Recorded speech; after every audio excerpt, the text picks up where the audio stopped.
Hello, everyone. My name is Matt Vanderloo, and I'd like to welcome you to today's webinar titled One Big Beautiful Bill, What It Means for Business Owners. Today, more specifically, we're going to try and focus on the portions of this bill that are going to have the biggest impact on dental practice owners and individual dentists.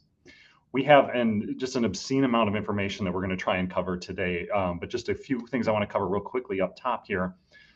Maybe you remember back in 2017 with the last big tax bill, we tried to educate all of our clients and the marketplace as a whole on the Tax Cut and Jobs Act, the TCJA.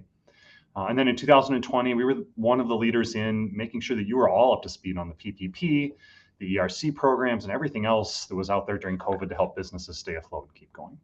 And now we're doing the same thing with the One Big Beautiful Bill Act. You'll hear us refer to it as OBA a lot here during the presentation. Passing, we're trying to be out in front again. Obviously, we have this webinar going on, but just keep in mind there's a ton of other content we have out there to help you as you try to navigate this bill. If you go to SVAaccountants.com, click on resources and click on the One Big Beautiful Bill Act hub, and you'll see all of the additional information we have out there. Biz tips, upcoming webinars, and we even have a weekly podcast called The Biz Beat by SVA, where we're breaking down the bill into smaller, more digestible chunks, just 15 to 20 minutes every week on a different aspect of the bill. The feedback so far has been pretty positive, with some really good content and some familiar faces and voices you might recognize from here at SVA. I'm joined by two other great presenters today. Holly Eisenhower is a principal here at SVA and is the leader of our tax service line. Holly has been on the leading edge here at SVA of educating our team internally and all of our clients about OBA. And we are really fortunate to have her here with us today. And Joel Recklich, who is a principal in our healthcare group here at SVA. You may have recognized Joel from some of the other dental webinars that SVA has done in the past. Joel has extensive experience working with dental practices and dental owners and has insights into portions of this bill that are really, you need to be on the watch for, that are really going to be applicable in your practice and for you individually. As far as our webinar goes today, please send in any questions you have as we go through the chat function here in Zoom. We'll try and get to all of those that we can at the end. If we don't have a chance to get to your specific question, please reach out to your SVA team, or please reach out to me, and I'll make sure that one of our subject matter experts gets your question answered. And with that, I am going to turn things over to Holly to kick things off on some individual provisions here in this new tax bill. Perfect. Thank you, Matt. I appreciate the introduction. And as Matt said, we are going to kick things off with some individual tax provisions and see what's changing and what is not. Overall, OBA, the new tax law, is much more similar to the Tax Cuts and Jobs Act, kind of our current tax law, than what it would have reverted back to had we gone back to pre-2018 tax law. So some exciting stuff in here, some things that are changing here already in 2025, some may not start until 2026. So as Matt said, there's just an obscene amount of information here, and so we're going to walk you through it as best as we can. So with the individual taxes, we're going to be able to keep those tax rates low. The Tax Cuts and Jobs Act gave us the 10%, 12%, 22, 24, 32, and 37% tax brackets. Those have now been made permanent and will be what we have for tax rates going forward. So very favorable for taxpayers. We also have the standard deduction and personal exemptions, and those kind of go together with the Tax Cuts and Jobs Act. They increased that standard deduction and went away with the personal exemptions, and we're going to see that continue. So we're going to continue to have that increased standard deduction, and those personal exemptions have been permanently terminated. So for 2025, for individuals or for a single filer, the standard deduction will be $15,750, and for married filing joint, $31,500. So moving on to some credits, we've got the child tax credit, which this group may or may not have been able to ever use in the pre-Tax Cuts and Jobs Act, but with the current tax law, those phase-out thresholds being at 400,000 married filing joint and 200,000 single, you maybe got to use some of those deductions if you've got young children. So it was at $2,000 per qualifying child. It's going to increase a little bit to $2,200 per qualifying child, and then it's going to be indexed for inflation, and that has been made permanent in the new tax bill. The under dependent credit, this was a $500 credit that was introduced in the TCJA, and we're going to see that continue, be made permanent with just a slight adjustment to the residency requirements. So alternative minimum tax, one of my favorites, definitely did not miss having to work with clients on alternative minimum tax over the last 7 or 8 years. We're going to continue to see those higher exemption amounts and phase out thresholds. So we'll continue to have fewer clients that will be subject to that alternative minimum tax. So overall, that's a really good thing. And then finally on this slide, we've got the estate and gift tax exemption. So a lot of chatter over the last few years of, are we going to stay at that high lifetime exemption of nearly 14 million right now, or is it going to get cut in half when we hit the sunset period at the end of 2025? So the good news is that it has been made permanent and it is going to be 15 million per person going forward, and then also indexed for inflation. So getting quite a few folks out of those estate and gift tax liabilities at the end of life. That's still quite a bit of planning that you can do in those areas. So just overall takeaways on this first section. The changes or extensions really of the Tax Cuts and Jobs Act are really taxpayer, so favorable. We get to keep those lower tax brackets, which is going to encourage people to accelerate income. Um, and a lot of these provisions, they say have been made permanent, but I feel like that's a very relative term when we're talking about the tax law. So I consider permanent at least through this presidential term. Beyond that, you never know what will happen and if new tax law will get introduced or not. But for now, things are permanent, and so we'll take advantage of those lower tax brackets. There's also been a little bit of simplification as far as we're going to continue to have that increased standard deduction. So folks may not need to collect all of that detail for itemized deductions, and also not be subject to alternative minimum tax. So one less potentially piece of the puzzle.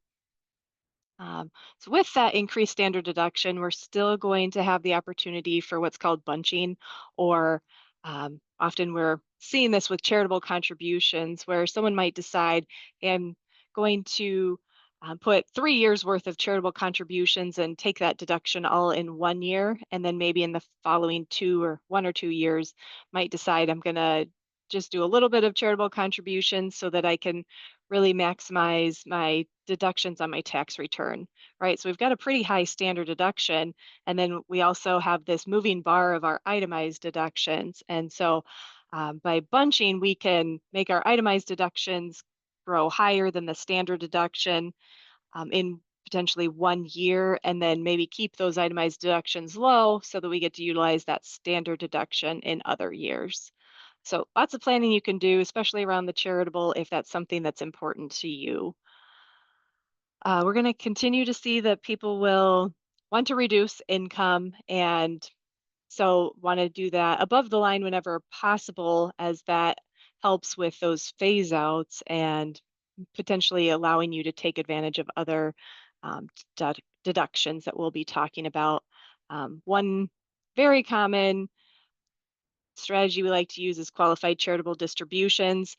May not apply to too many people on this call, is like that will come into play when someone's over 70 and a half, but a very good way to donate to charity and get that above the line deduction for it.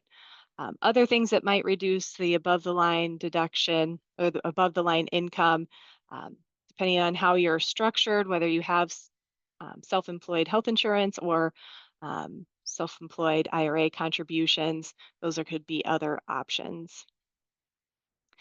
So next we're going to talk about some more itemized deductions. And so we've got the state and local tax cap. Probably, I feel like it's one thing everybody knows about is this $10,000 cap that we've had for the state and local taxes. So this takes into account any real estate taxes that you are paying through the year, and also any state income taxes. So whether that's with Wisconsin, or maybe you pay state income taxes in other states as well. So it's currently been limited to 10,000. Starting in 2025 already, that's going to be increased to 40,000. And then this is a temporary increase. So we're going to get the opportunity to have this higher cap of 40,000 through 2029. And then in 2030, it's going to revert back to that $10,000 limit. There is a phase out. So depending on where your income is at, if you're in between 500,000 and 600,000, you're going to be subject to this phase out. But regardless, it's never going to go below 10,000. And then one other thing to note is that this does not apply to pass-through entities. They do not have that $10,000 cap. So mortgage interest deduction. So currently, if you have mortgages on your first and second homes up to 750,000, you'd be able to take that mortgage interest potentially as an itemized deduction on your return. You're going to continue to have that same rule going forward. The only difference is that if you had mortgage insurance premiums, that also now can count towards that deduction. And then home equity debt, similar to this mortgage interest. If you remember way back, so 2017 before, you might have been able to deduct interest when you took money out of a home equity line of credit to purchase a car, or go on vacation, or any number of other things. The Tax Cuts and Jobs Act limited that to only expenses relating to the purchase, the building, or the substantially improving of your home. That is going to be made permanent. So fortunately, still can't get an interest deduction for things not related to the home. And then casualty loss deduction. Hopefully, you don't have too much of that here in Wisconsin, but it's limited to federally declared disasters. And then there actually has been some expansion where it'll include some state declared disasters as well. So moving on to miscellaneous itemized deductions. So these have been suspended in the Tax Cuts and Jobs Act, and that suspension has been made permanent. So a lot of times these were employee business expenses that weren't reimbursed by the company. You maybe had been able to take those on your return. It's not in the tax law currently and will not be reintroduced. Something that was in the tax law prior to 2017 was this concept of a P's limitation, so an itemized deduction phase out. So that was suspended and sunsets in 2025. The new tax law OBA that permanently removes that P's limitation, but they decided to add back a new limitation. So lots of words. Deductions are reduced by 2/37ths of the lesser of itemized deductions, or taxable income exceeding the 37% tax bracket. So a lot of words, but in short, it is limiting the deduction on itemized deductions to that 35% bracket. So if you're in the 37% bracket and you itemize, those deductions are only going to offset up to a 35% tax rate. And we've got an example here in a little bit that will go further into that. We've got a couple changes to charitable contributions specifically. One relates to folks that itemize, and then one also relates to folks that don't itemize. So on this slide, we've got the itemizer change. And so currently you can give donations via cash or securities or non-cash items, and they're subject to different limitations. So those limitations are still going to exist, but now there is a 0.5% haircut of your contribution base. So it's going to be similar to how medical expenses are. There's a floor before you start to have medical expenses that can be taken on your tax return as an itemized deduction. Now we're going to have a similar concept for charitable contributions. So the first 0.5% of your income essentially is going to be the floor of what you then can take on your tax return as a charitable contribution. That piece that's below that 0.5%, that can be carried forward. Not exactly sure how that's going to work in the future, but so we do have that haircut. So just kind of circling back on the itemized deductions items, charitable contributions is just going to continue to be an area with lots of tax planning with the qualified charitable distributions. We didn't talk about donor advised funds, but those are very popular for those that are very charitable minded and maybe want to do a bunching scenario. And then also donating appreciated stocks. 2025 is definitely going to be better than 2026 as far as making charitable contributions because we don't have that 0.5% haircut in 2025, but that will start in 2026. So next I have just a example of a charitable contribution. So in this example, we've got someone that's got AGI of $1 million and they have made a $100,000 charitable contribution in the current year. So on the left-hand side, we've got the TCJA, current tax law. On the right-hand side, we've got OBA, the new tax law. And just let's see what the impacts are. So going back to the left-hand side, we've got AGI of $1 million. We have a charitable contribution of 100,000. So very simplistically, we'd have taxable income of 900,000. And that this individual is in the 37% bracket. And so that tax savings on that on that $100,000 contribution is going to be $37,000. So if we now look at the right-hand side, we've got that same $1 million AGI, but now we have a $95,000 charitable contribution, and that's because of that 0.5% haircut. So if we take the million AGI times the 0.5% haircut, our charitable contribution now becomes 95,000. And so now we have 905,000 of taxable income.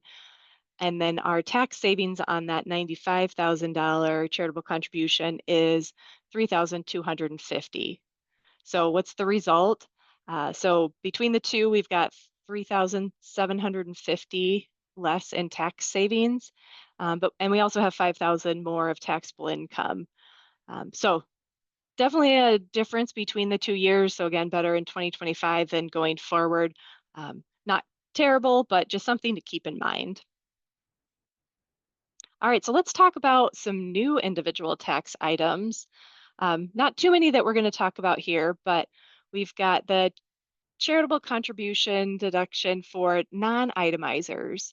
And so currently there's no what we call above the line deduction. So if you take the standard deduction, there's no additional deduction for any charitable contributions that you might have made. Now in OBA, starting next year, so in 2026, the bill does create an additional deduction for charitable contributions. So that's going to be $1,000 for single filers and $2,000 for married filing joint. So this is made permanent in the new tax bill, and it does not include contributions to a donor advised fund. We've also got an enhanced deduction for seniors. I'm not going to spend too much time with this because most people on this call would be phased out of that deduction as it phases out at a modified AGI of 75,000 for single and 150 for married filing joint. But this was an attempt for lower income folks to have less of their Social Security being taxed. So there could be this enhanced deduction for seniors depending on what their income level is.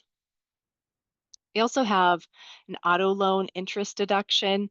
So currently no deduction for any auto loan interest, but in the OBA bill, we've got a deduction of up to $10,000 above the line of a deduction. So it's a temporary provision that starts this year already in 2025, goes through 2028. But again, this phases out at a pretty low level, so may not impact you necessarily. Phases out at income over 100,000 for single and 200,000 for married filing joint. And then the last one we're going to cover is on gambling. So I don't know if there's any gamblers out there, but currently you're able to deduct losses of 100,000 100% of to offset your gains, depending on if you itemize or not. Main thing that's changing is now they're going to limit that to 90%. So you're going to pay some tax on that gambling winnings if you are a gambler. So to wrap this section up, for non-itemizers, the big thing is it's time to keep track of your charitable contributions again. And so this is going to start in 2026. And so if you typically take the standard deduction, but you also are giving money to charity, then keep those receipts, as you might be able to deduct $1,000 or $2,000 on your tax return. We've got on these slides a couple different ideas of ways to kind of reduce income to potentially get that auto loan interest deduction. But again, probably it's not going to impact most people on this call. And with that, I am going to kick it over to Joel, who is going to talk about some compensation and benefits items. Thank you, Holly. Good afternoon, everyone. Thank you for taking time out of your day. First, we're going to talk about no tax and tips on overtime pay. So this starting this year through 2028. Just remember this provision is only for income taxes, so it's only going to be reported through your W-2, and then it's going to only affect your income tax return. Employees will still be subject to FICA taxes, so will the employers. It does exclude highly compensated employees, which is defined as $160,000 of wages in 2025. And there's an additional phase out if your AGI exceeds $150,000 for single filers and $300,000 for joint. The other requirement is you do need a valid Social Security number. So continuing with deduction for tips and income. The bill was created and it allows for a $25,000 of qualified tips reported on your W-2 to be exempt. The main thing here is qualified. It needs to be cash or tips exchanged. It cannot be mandatory, like due to party size, like for parties over 6. You might see that change now in restaurants. You might see them eliminating that so then the employees can still get this benefit. And it's also limited to occupations where tipping is traditionally customary, like restaurants, hair salons, etc. And then the deduction for overtime pay. Another deduction is $12,500 if you file single, $25,000 if you file joint. The main thing here is it's qualified for the premium portion of overtime. So it's just that extra half of the time and a half in order to get that exemption. So then going forward into the future, starting this year, we're going to see additional things happening on your W-2. We already have the tips that are reported separately. We're probably going to see overtime reported separately or somewhere else on your W-2. If you don't have a payroll provider, we advise of definitely getting one. Also, try to be prepared for your employees to ask you questions. The main thing you got to tell them, hey, nothing's going to change to your net check. Everything's going to be the same. The effect is going to be on your tax return. Same thing for the employers. Nothing's going to change there. The one thing you could really consider is if you do have some salaried employees that do work over 40 hours per week, you could consider them switching them back to hourly. So when they do have those overtime wages, those could be exempt from their tax return. Next, we'll talk about some fringe benefits. We'll start with the one I never knew about. So there's qualified bicycle commuting where you can get a $20 per month reimbursement from your employee. That is made permanent. Moving expenses, those have been suspended for a while now, since 2018. They're going to be permanently removed with the exception of armed services and intelligence community. The main thing is, if you are going to do some moving expenses for an associate that you might be bringing in, the main thing is to add it to their W-2 so you can get the tax deduction. I mean, if you don't add it to the W-2, any of that money would not be deductible from a business tax perspective. And then we have the dependent care assistance. That's always been there. It's kind of pre-tax money you have in a flex spending account. The nice thing is they increase these limits by 50%. So for singular filers, it was $2,500. Now it's $3,750. For married filing joint, it went from $5,000 to $7,500. It's made permanent and it's starting next year.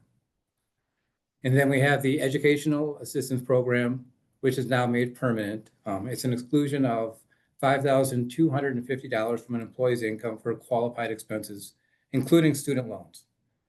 The big thing is you can, look at helping out your employees with qualified loan expenses, or even, if you had an assistant that wanted to go to hygiene school, you could consider assisting them with that in order for them to, continue working for you when they make that transition to being a hygienist. So then looking again into the future for that dependent care assistance, it allows employees to set aside more money on the pre-tax basis. And then for the educational assistance program, it's permanent, so now you can plan for it and know that it's still going to be there. So next we have some credits and incentives. We have the paid family and medical leave credit. This started during COVID. This is when, if you continue to pay your employees when they were not working, essentially you could get a credit for some of those wages because you kept them on the payroll even though they weren't doing anything. Some of the eligibility for it was, they had to work for you for 12 months. You had to offer a couple weeks paid vacation. And the benefit is there's some, 941 credits that you could get. The big change here is, it's made permanent and it lowered that 12 months down to 6 months of working. So more people would be eligible for it. The second one, which really doesn't apply, is this employer provided childcare credit. This is like on-premise childcare, where it's a 25% of qualified expenses of $150,000. It's just some big increases, it goes from up to 40% up to $500,000. And then if you're a small business, it goes to 50% up to $600,000. Again, this will adjust for inflation. So in the future, the paid family and medical leave credit, it allows you to essentially offer paid leave, and the government's gonna, pay a portion of it. Then for the employer provided childcare credit, the whole thought of this is being able to get more parents to participate in the workforce and they will be close to their children. So we have some administrative changes. And one of my all-time favorites, because one of my least favorite things to do in tax season is 1099 reporting. So for the 1099K, initially it was a $20,000 threshold or 200 transactions. And then over a few years, that was going to decrease all the way down to $600. The change is, hey, we're going to increase it back up to the 20,000 and 200 transactions, which is great. And then on the second side, we have the 1099 reporting, which has now kind of been split into NEC and miscellaneous. Both of these changes are the same. So it took the reporting threshold from $600 and increased it up to $2,000 starting next year. It will also be indexed for inflation going forward. So the great news here is there's going to be less 1099s for you and for me to file. Next, we have the employee retention credit. There's nothing to really on the first statement here about not receiving money. Like, you should have made the claims if you were eligible, but you should have already received your money. So nothing to do there. The big change here is that the IRS is going to be going after these COVID ERTC promoters. All those ads you saw on TV, on the radio, saying that you could have all this money, and they charged you a lot of money to do this for you. So what they did is they expanded the penalties on these people, in addition to the statute of limitations, to 6 years from 3 years. So, essentially they're going after the people, but if you did claim for the ERTC, I would recommend just, making sure you keep those books for 6 years instead of the 3-year limitation. So kind of as previously stated on the 1099s, we're looking at having to issue less of a business burden for you guys. And then for the employee retention credit, the main thing here is they're going to be auditing these. And so they extended that out to 6 years so they could audit more of them. So we have some new items here. And one that you probably heard the most about, the Trump account. It wasn't there before. Essentially, it is a government-funded $1,000 for any children born between 2025 and 2028. So essentially, any child born will receive that $1,000. The key is they need to be a U.S. citizen and have a social security number.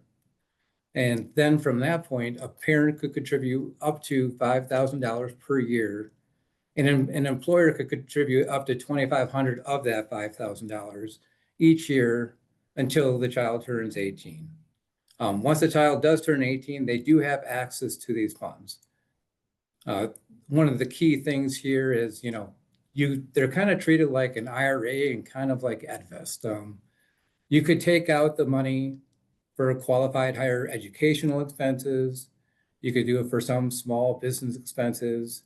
You could even use up to $10,000 for your first time home purchase. But those are the qualified expenses you could use it for tax-free. If you take it out anytime before you turn 59 and a half, you'll be looking at a 10% penalty in addition to paying taxes on it. One of the other big changes is, it's not like a great thing to put a ton of money into, because you don't get a tax deduction for the amounts that are being contributed into it. So if you put in $5,000 a year for 10 years, you don't have basis of $50,000. All of that will end up being taxable to your child. One note that I did read though, you create that $1,000 fund at birth, you wait all the way till retirement age. And if you get a 10% increase each and every year, all the way up until that age, you'd have almost $500,000 in savings. So it's a great idea. We'll see how it plays out.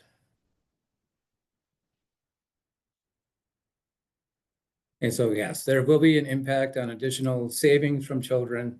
I do think that this is going to be 18-year-old children taking this money out and spending it on whatever they feel like, for the most part. Hopefully they'll use it for education. I don't think there's going to be a ton of them that will get it all the way to retirement age, but it is probably the best option. Now, some tax advantage tool modifications. I'll briefly touch on this. ABLE accounts is for disabled people before the age of 26. The big change here is now it's all the way up to the age of 46. So a lot more eligibility, a lot more people that can have this account. Items that became permanent are the increased contribution limits, enhanced savers credit, and the tax-free rollovers from a 529 plan. We do have the expanded 529 plan qualified expenses.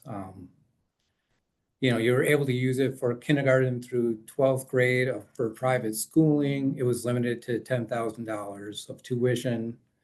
That $10,000 did increase to $20,000.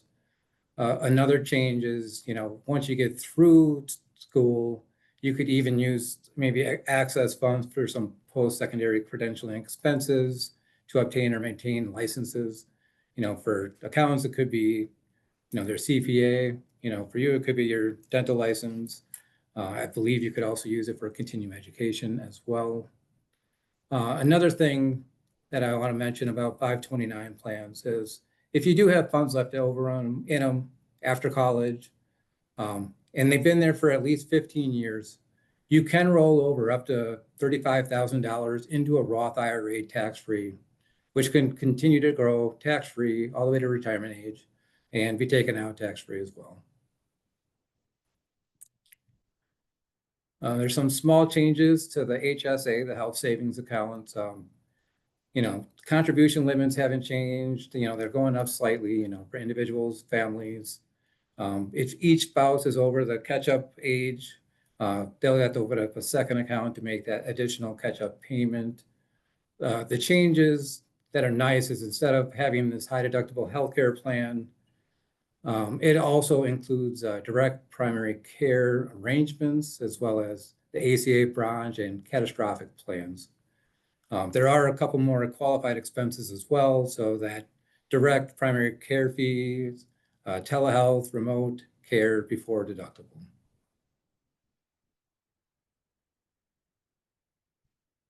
So how does this impact you? For the able accounts, more people are going to be eligible. We're able to roll more funds into it, and it's made permanent. The 529 plan, we're just expanding the usage of the funds. And then again, for the HSAs, there's just more eligibility on the plan level. And then there's a few extra qualified expenses that you can have. Now for the TCJA provisions made permanent. This is a great one. So the first one is bonus depreciation. This is generally going to be your rental property. Since you're unable to take 179 on rental property. We were kind of in the middle of a phase out, it was at 100% and then going down 20% each year. And now it was made at 100%. But the only thing you kind of got to watch out for a little bit is if you place property into play between the first of the year and the 19th of January, that will not be eligible. The second item here doesn't really affect you that much because the business interest expense limitations, there is a small business exemption threshold of $31,000 of revenue. So if you're underneath that, none of this affects you. But if you are above it, there is a limitation of 30% on your adjusted taxable income. From 2018 to 2021, there was a net income and then it added back the interest, depreciation, and amortization. Then from 22 to 24, it no longer added back the depreciation and amortization. And now we're looking at just the EBITDA limitation reinstated with no expiration date.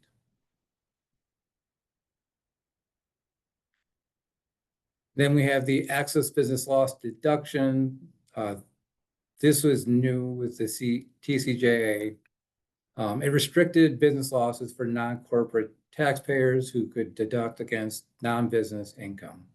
And also if you had losses in excess of $500,000 in a year, those were converted into an NOL. What you need to know is just this is made permanent and the excess business losses will carry forward. So going forward, we have the 100% bonus depreciation, and that's only going to be where, you're not eligible to take the Section 179 depreciation, or if you're potentially over that limit. We have the business interest expense limitation, which should not affect you because of the AGI or the income limitations. And then the excess business losses, just be aware that some of those will be limited.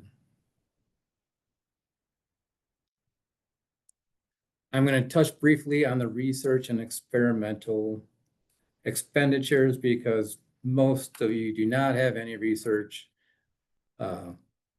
or experimental expenditures. Just to let you know, the few changes are for US-based businesses, that was a 5-year deduction period. For foreign businesses, it was 15 years. And it did cause a lot of cash flow issues. Going forward, for domestic base, you can expense fully in the current year. However, if you are foreign, it still remains at that 15-year deduction schedule. And the other big change is if you did have some deductions between 22 and 24, you have the option to deduct it all in the current year, continue on that schedule of the 5 years. You could deduct 50% of it in 25, 50% of it 26. So you kind of had options on how you wanted to take those deductions going forward. Another change that we don't know a ton about is the qualified business income deduction. The great news is it's going to continue on. It was set to expire.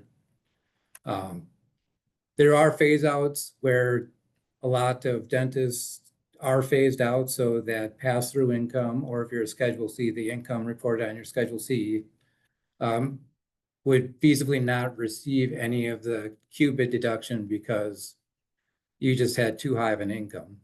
So they're expanding out the income ranges, as well as they're lowering the lower wage or fixed asset items that will essentially make more people eligible. They're also including some service businesses to have more expanded eligibility as well. More to come out on that. Hopefully dentists will be included in that. And if that is the case, then there's, a lot more tax planning to do, because that is a 20% deduction off of your practice income or your business income if you're a Schedule C. So with the research and experimental expenditures, just keep in mind, most of us are going to be domestic. You can take the deduction right away, and then you can figure out a way for those prior deductions on how you want to get rid of those. And then for the qualified business income, if you're a business owner, just review your income in the new phase outs once everything's in place. And then you can determine, the differences in tax liability if you are eligible. Next, let's turn it over to Matt to discuss some additional business tax items. Thanks, Joel.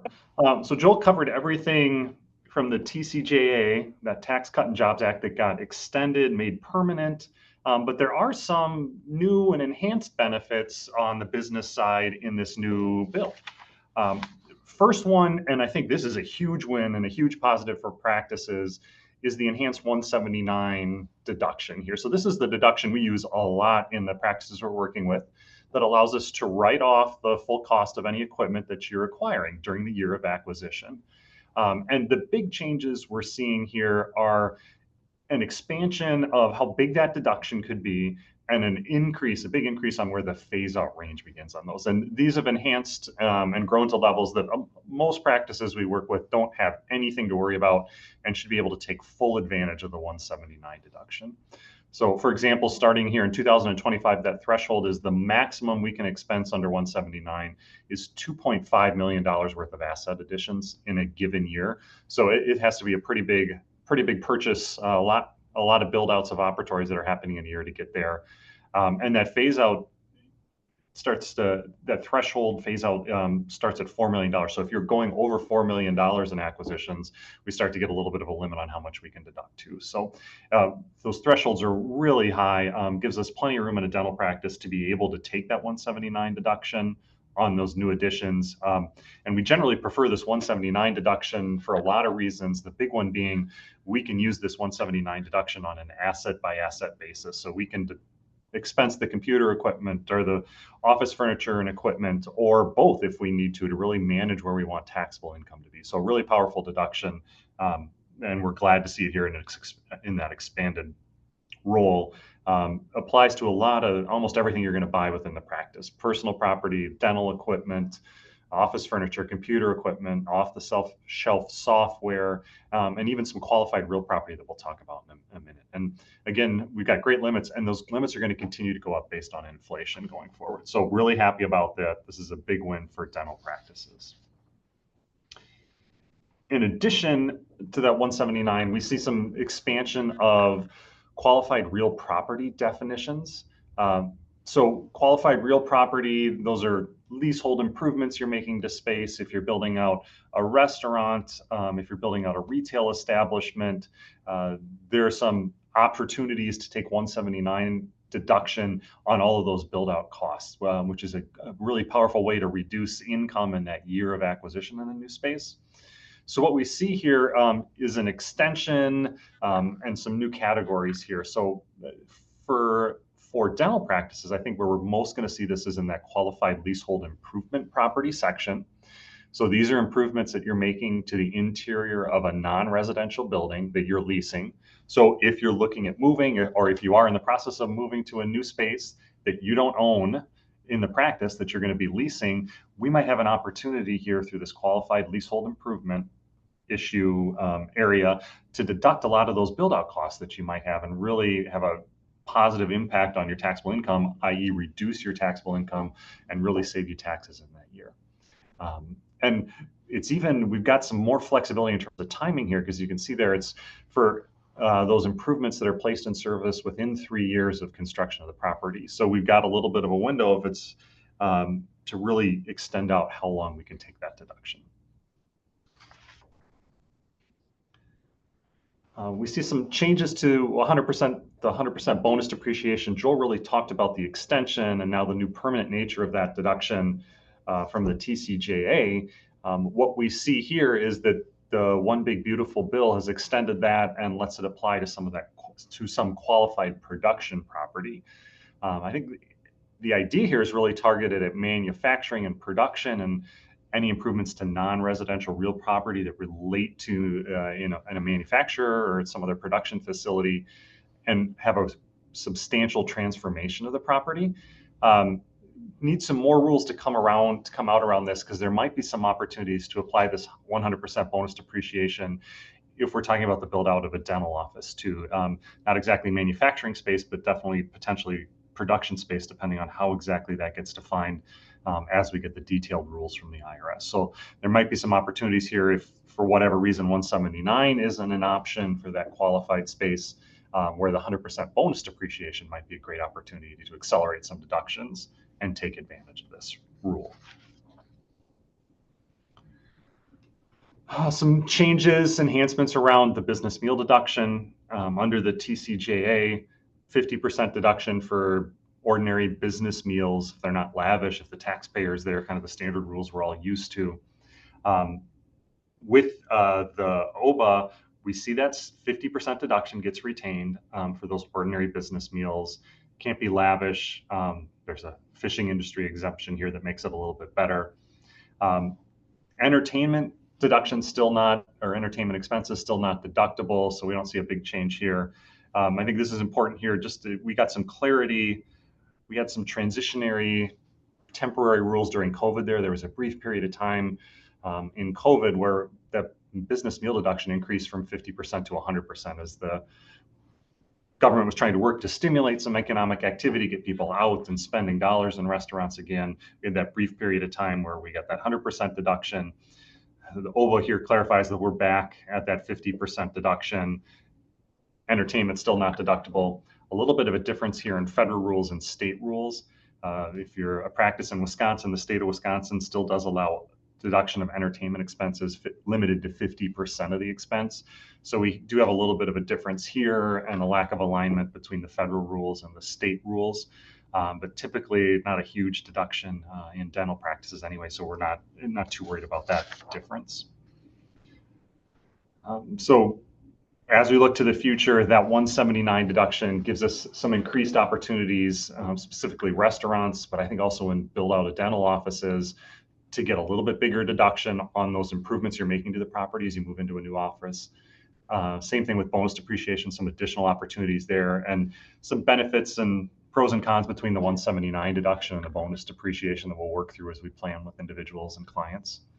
And then business meals, we're still stuck again at that 50% deduction.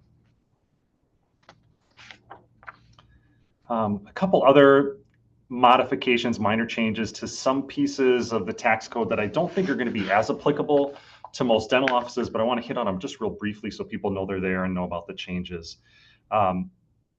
We have had for a long time, this wasn't new to the TCJA, but there is a deduction exclusion really out there for qualified small business stock.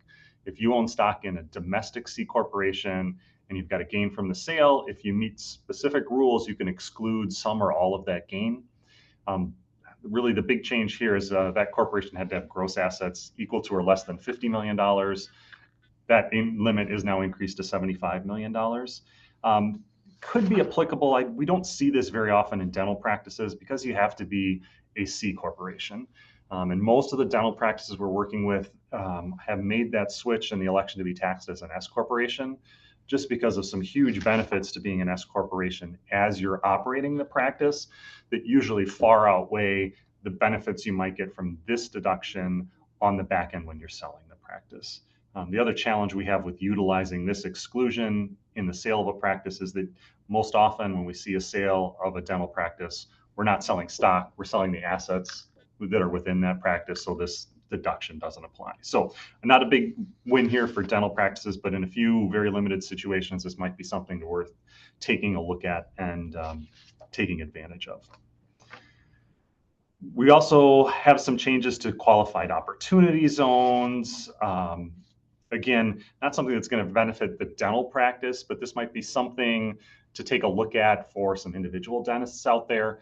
Qualified opportunity zones are just a way for us to defer capital gains by reinvesting the gain in a qualified opportunity fund. So if you've got some big capital gains out there, this might be worth looking at with your investment advisor to see what kind of qualified opportunity funds they have access to and can potentially put you into. Rolling over that gain, reinvesting it into the qualified opportunity fund will allow you to step up your basis and potentially even get rid of that gain if you stay invested in that qualified opportunity fund long enough. In the interest of time here too, there were some changes to the new markets tax credit that aren't going to apply in the dental industry, so we'll skip right through that. And I'm going to skip all the way ahead to, there were a couple things we need to pay attention to and be considerate of in terms of state and local taxes. Holly already talked about that increase in the SALT, the state and local income tax deduction, and we see that nice increase all the way up to $40,000 there. Previously, that had been capped at $10,000. The other big win for dental practices out of OBA was the preservation of the pass-through entity tax deduction, that PET deduction. This is an opportunity we can take advantage of to pay the state income tax that's going to be due on the practice income on the practice's tax return instead of the individual returns. And that allows us to basically do an end around on this SALT limitation of $10,000. Now, with the increased SALT limitation, we might have more opportunity to deduct more of those state taxes on the individual return. So maybe this pass-through entity deduction will be a little bit less important going forward. But I still think there are going to be a lot of situations where this pass-through entity deduction is going to be incredibly important, and we're still going to want to be able to take advantage of that. We do have to watch here as this one big beautiful bill is getting digested by all the different states to make sure that states are going to conform with all of these changes. The one big one we need to watch out for with a lot of practices here in Wisconsin is that the state of Wisconsin does not conform with the bonus depreciation rules. So if you're taking bonus depreciation on your federal return, we've got a state tax difference that we have to account for, which can mean some more time in terms of planning and preparing that return to make sure we've got the right depreciation deductions on both returns. So this will be something else to watch to see if there's any activity there at a state level to bring Wisconsin and other states into conformity with these new federal provisions. And when that might happen and when tax returns are due is going to be a little bit potentially of a challenge. So again, that PET deduction I think is still going to be really important, even with that increased SALT deduction. And I think those specific situations are if we've got a really profitable practice and high income individuals where your modified adjusted gross income is going to exceed $500,000, we're going to start to get limited on that SALT deduction anyway. We might fall all the way back to $10,000. So taking advantage of that pass-through entity election will still be incredibly powerful for those individuals. Again, business owners with profitable practices, profitable rental activities, we're going to want to use that PET deduction. If you don't have much else in other itemized deductions, no home mortgage interest, not much in charitable, we'll still use this PET deduction. If your state and local income taxes are going to exceed that $40,000 limit, potentially using this pass-through entity deduction will be beneficial. Or if you're going to get up into that 37% bracket where we start to see a limitation on itemized deductions, we might want to use this tool to get around that. And then I want to leave a little time for questions. So the last section here is on energy provisions. In general, I'd say the OVA was pretty unkind to any of the energy provisions out there. We're going to see a lot of these get phased out pretty quickly here. On the individual side, one of the credits we've taken advantage of pretty frequently in the past is the energy efficiency home improvements. It was a relatively small credit, was limited to $1,200 a year. That goes away at the end of 2025. So if there were any energy efficiency improvements you wanted to do at home, new windows, doors, insulation, you've got a running clock there to get that done pretty quickly, less than 6 months to go before the end of the year. The other one I've had a lot of dentists take advantage of a decent amount in the last couple of years is the clean vehicle credit. So that $7,500 credit for new electric vehicles. That door is closing incredibly quickly. We've got until September 30th there. So if you wanted to take advantage of that credit one last time here, the time is really ticking away pretty quickly on that one. So on any of this energy stuff, I think the real takeaway, the real story is how quickly can you move And can you get something done before the credits expire, terminate, and go away? As we look to wrap up here, again, not many questions yet in the chat. So if you do have any, please chat them in. We'd love to answer your specific questions. I think overall, as I look at this bill for dentists and dental practices, I think this is a really good bill with lots of great provisions. I think first and foremost, though, just the stability that comes with this act, this new bill is going to be really beneficial for planning over multiple years here. We were quickly approaching a expiration of all those TCJA provisions, and at the end of 25, they were going to go away, and we were going to revert back to prior to TCJA tax rates, which was going to be an increase in tax rates for most people. So now we've got some certainty and some permanence around these new rates, these new provisions, the increased standard deduction, the increased estate and gift tax exemption. So that, I think that really powerful provisions for most dental practices there. I think we will see where the Trump accounts and the specific rules around those settle out, but there's some potential power there to move income, to move dollars from one generation to the next with some potentially positive tax impacts. I think the expansion of 529 plans and some of the rules there, the expansion of HSAs and what we can do there are also going to be really powerful for practices and individual owners. And then the enhancements around bonus depreciation, 179 deduction, also really powerful for practices, and having the ability to pick and choose between the two and be able to plan around which one's going to be a better deduction in any given year is going to be incredibly powerful for practices. So I think it's great that we have all these new rules and we've got some certainty around rates. Now the challenge is going to be, how do we piece all of these together, and how do we combine the different pieces and everything that's going to start at the practice level and flow through, and then all the decisions that have to get made at the individual level, and how do we leverage all that together to get individual dentists into the best tax position that we can, do everything we can to minimize taxes for those individuals. One other reminder for everybody out there, since this is really geared towards our dentists, we are in the middle of, here at SVA, doing our annual dental salary and benefits survey.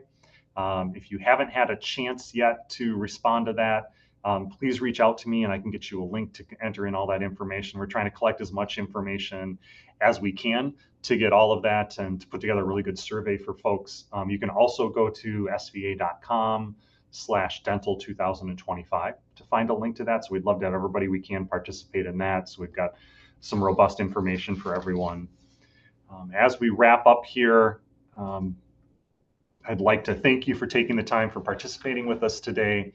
Again, remind you can go to svaccountants.com and click on our resources tab to get all sorts of additional information about this bill, the biz tips, upcoming webinars, the weekly podcast. It's called the Biz Beat by SVA. Again, please, if you're interested, take a look at that. You can subscribe to it on YouTube, Apple Podcasts, Spotify. If you're a part of another group, membership group, study club, office, anything else, anyone else who'd be interested in this kind of information and content, we'd be happy to do a custom webinar or in-person presentation for you. Just please reach out to me if you're interested, or if there are other topics you'd be interested in hearing about on a future webinar, please let us know. We do have our series of dental webinars relaunching here soon this fall, so please be on the lookout for those. And then a general reminder here, this was designed to be a general overview of how this bill is going to affect you and your practice. But your practice is very unique. Your individual situation is very unique. And based on your size, the profitability, where you are in your career, how to best take advantage of this bill is going to be incredibly individualized and incredibly customized to you.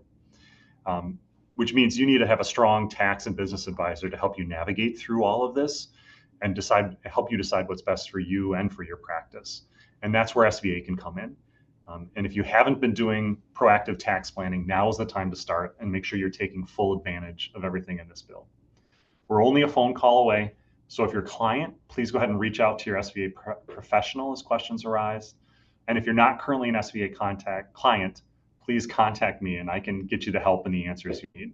Again, thank you for attending today. We really appreciate your time and have a great rest of your day.